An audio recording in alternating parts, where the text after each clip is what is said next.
남자의 물건 월드컵 하이네켄 마법 챔피언스리그 007 와우 고! 여러분 안녕하세요. 남자의 물건을 소개하는 박스입니다. 유럽 축구가 2022-23 시즌을 개막을 했습니다. 이제부터는 새벽잠을 설치는 정말 그런 계절이 왔는데요. 올해는 또 월드컵이 열리는 해이기도 하죠. 여러분도 잘 아시는 것처럼 축구하면 떠오르는 맥주가 있죠. 바로 짜잔 하이네켄입니다. 이 초록색 병의 빨간 별, 오늘은 이 하이네켄을 여러분께 소개시켜 드리려고 합니다. 하이네켄, 이 발음만 보면 독일 맥주 같지만 실제 네덜란드 맥주죠. 이 하이네켄의 창립주는 제라드 하이네켄이라는 네덜란드 사람입니다. 이 아버지가 무역상인 금수저 가문에서 태어난 제라드는 이 양주업이라는 물장사가 향후에 대박을 칠 거라는 생각을 하게 돼요. 그리고 22살 때 어머니인 안나 하이네켄에게 투자를 받아 암스테르담의 데 호이베르크라는 양주장을 인수하게 되고, 그로부터 하이네켄이라는 역사가 시작되게 됩니다. 그리고 1873년도에 노트르담에 대규모 양주장을 건설하게 됨으로써 본격적인 맥주 사업을 시작하게 됩니다. 그렇기 때문에 맥주병 나발에 1873년이 적혀있게 되었죠. 하이네켄이 나오기 전엔 상변 발효주, 즉 에일 맥주가 주류를 이뤘었는데, 제라드 하이네켄은 에일 맥주를 과감히 포기하고 어마어마한 금액의 독일 양조 기술자들을 스카우트해서 라거 맥주, 즉 하면 발효주를 만들게 됩니다. 또 맥주 맛을 결정하는 게 효모라는 생각을 해서, 여러분도 잘 아시는 파스테로 우유의 이 파스테로 박사의 제자인 엘리온을 영입하게 되죠.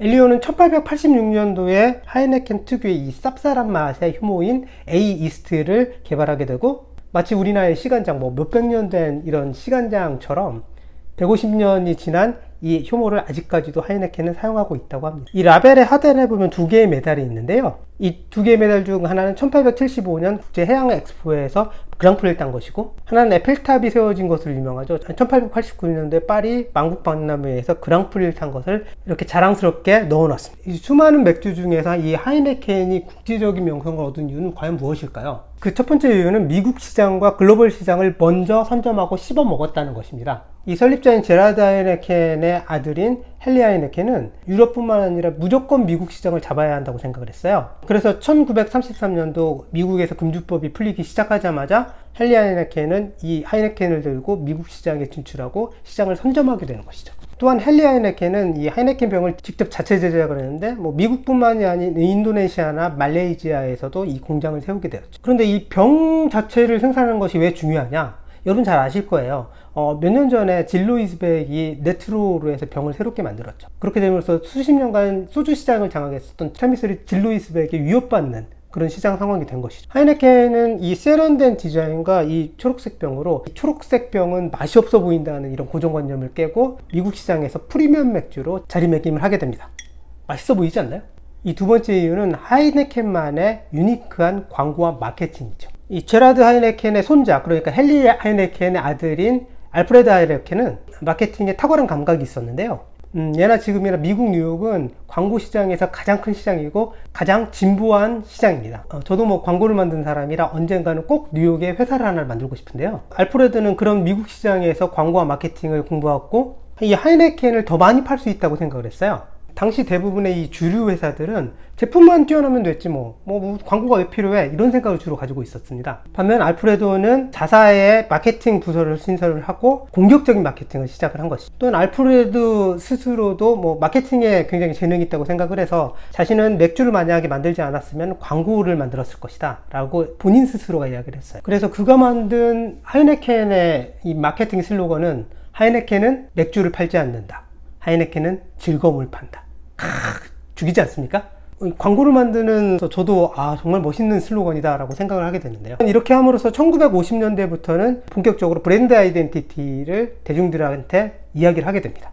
또한 하이네켄은 이 로고 디자인을 바꾸게 되고, 읽기 편하게 원래는 하이네켄스였는데 이 하이네켄이라는 짧은 브랜드명으로, 또한 이 하이네켄에 있는 이를 사선으로 비틀어서 웃는 모습으로, 그렇게 함으로써 대중들에게 친근한 브랜드로 다가가게 되죠. 원래 하이네켄이 최초에 이 병을 만들 때는 갈색 규소가 없어서 이 초록색 규소로 병을 만들게 돼서 이런 색깔이 나오게 된 것이죠. 즉 하이네켄은 맥주는 어두운 갈색 병에 담아야 한다는 이 고정관념을 깨고 이 밝은 녹색 병에 담음으로써 하이네켄만의 어떤 상징이 되게 되었습니다. 또 어떠세요? 마치 축구장의 어떤 푸른 잔디밭이 생각나지 않나요?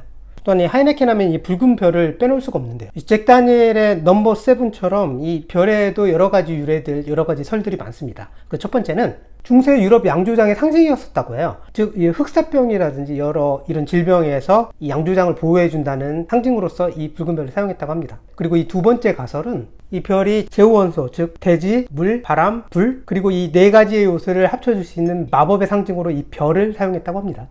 그리고 세 번째 설은 이 붉은 별이 5가지의 양조장의 공정과 위치를 나타낸다 라는 그런 설이 있는데요. 딱히 어떤 것이 정확하다 라는 이야기는 없어요. 애초 이 별 모양은 1880년대부터 사용하게 되었어요. 처음엔 흰 별을 사용하다 1933년에 이르러서 붉은 별을 사용하게 됩니다. 하지만 1940년대에 제2차 세계대전이 일어나고 자유진영과 공산진영이 나눠지면서 이 붉은색이 공산주의를 상징한다는 오해 때문에 한동안은 다시 하얀 별을 사용하다가 1990년대에 동서냉전이 붕괴되면서 다시 이 붉은 별로 돌아오게 되는 것이죠. 굉장히 타연이 많은 별이라고 할 수 있어요. 이 하이네켄은 다양한 스폰서 활동을 많이 합니다. 뭐 예로 음악이라든지 스포츠에서도 우리가 너무나 좋아하고 즐겨보는 챔피언스 리그가 2005년서부터 공식적인 스폰서를 하고 있습니다. 또한 2010년도서부터는 맨시티의 공식 스폰서 업체가 되어 있죠. 그래서 우리 이 챔피언스 리그 오프닝 시퀀스에서 보면 별들이 떠다니고 푸른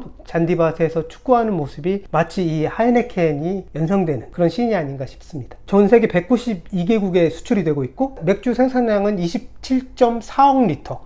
감이 잘 안 오는데 1리터가 1kg이기 때문에 274만 톤? 뭐 상상이 잘 안 되는 그만큼의 맥주를 생산하고 있습니다. 얼마 전에 우리 테라댐이 있잖아요. 광고에 나온 테라댐보다 더 크지 않을까요? 또한 이 하이네켄은 전 세계적인 문학 작가죠. 하루키가 굉장히 좋아하는 맥주이고요. 또한 양가위 감독의 중경상님에서 주인공인 양조위에 냉장고를 가득 채워져 있는 맥주가 바로 이 하이네켄입니다. 또한 이 하이네켄은 007 시리즈의 메인 스폰서 중에 하나인데요. 007 제임스 본드는 늘 보드카 마티니 젖지 않고 휘저어서 늘 그 보드카 마티니를 마시죠. 그렇기 때문에 이 하이네켄은 007의 두 손에 이 맥주를 쥐어주기 위해서 엄청난 로비와 제작비를 지원을 했습니다. 사실 이 제임스 본드가 턱시도를 입고 보드카 마티니를 다 마시는 이 근사한 장면이 아닌 맥주병을 들고 있는 모습들이 상상이 안 되는데요. 그래서 영화 스카이폴에서는 침대에 누워서 이 하이네켄을 마시게 되죠. 결국 하이네켄도 제임스 본드의 손에 맥주를 쥐어주게 되는 그런 성공을 거두게 되는 것이죠. 하이네켄 광고는 굉장히 감각적이기도 하고 위트가 넘치는 그런 광고들 굉장히 많은데요. 제가 개인적으로 좋아하는 광고는 어느 클럽에서 DJ가 막 이 디깅을 하고 있고 클럽에서 할아버지 할머니들이 춤을 추는 장면이에요. 여자 화장실에선 할아버지가 딱 나옵니다. 이어서 어떤 할머니가 나와요. 그러면서 광고가 시작되는데 나이 먹어서도 즐겁게 놀자, 인생을 즐기자라는 그런 광고입니다. 여러분도 한번 보시면 정말 유쾌하고 재미있는 광고다라고 생각을 하실 거예요. 그런 광고를 보면서 테스토스테론이 줄어든 우리 중년 남성들에겐 아직도 희망이 있다, 아직도 인생을 살아볼 만하다라는 생각이 들 것 같아 오늘은 축구의 맥주 그리고 즐거움의 맥주인 이 하이네켄을 여러분께 소개시켜 드렸습니다. 자, 한번 마셔볼까요?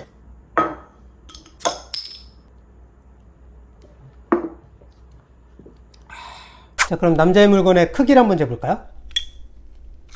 세로는 22, 이 둘레는 18cm입니다. 자, 그럼 다음엔 또 다른 남자의 물건으로 만날게요. 안녕!